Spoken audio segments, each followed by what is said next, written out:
What happens if your child gets COVID-19 and you can't work? And what if your child's daycare shuts down because of an outbreak? These are just some of the questions families are struggling with as we get ready to go back to school. Chris Conti takes a closer look at parents' rights when it comes to your job and your family. And the yard's been a godsend. Okay.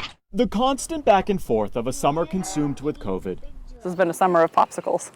has left Acacia Clark and her 3 boys stuck in a state of uncertainty. I made a decision early on that I was going to try to keep working, and it's been mostly leaving them to their own devices. This realtor and her husband are both still working, but juggling her business and the kids has proven nearly impossible. My focus, for my work has been abysmal.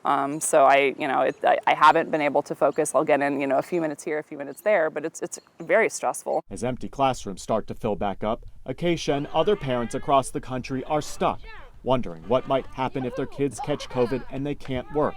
Chris Fuedo is an employment attorney. If kids can't go back to school, parents can't go back to work full time. In March, Congress passed the Family's First Coronavirus Response Act. It gives parents 2 weeks of paid sick leave if you find yourself having to quarantine. Parents also get 2 weeks of paid sick leave at 2/3 your regular salary if your child's school or daycare shuts down because of COVID.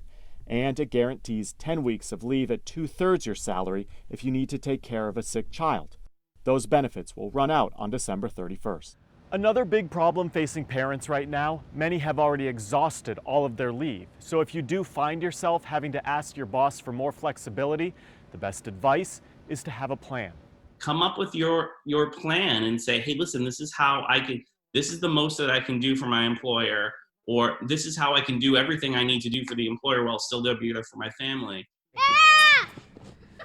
It's more than being stuck between a rock and a hard place. It's just being in a hard place constantly and not even having a light at the end of the tunnel. And with a new school year on the horizon, Acacia Clark and parents everywhere are trying to manage whatever the pandemic throws their way. This is a new normal for years to come. I'm Chris Conti reporting. Now, it's important to know that under the Family's First Coronavirus Response Act, it is illegal to fire someone because they need to take care of their family due to COVID. And on our website right now, we have some more tips on how to have some of those difficult conversations with your boss if your family were to get sick. Just look for this story in the rebound section of our website at ktnv.com.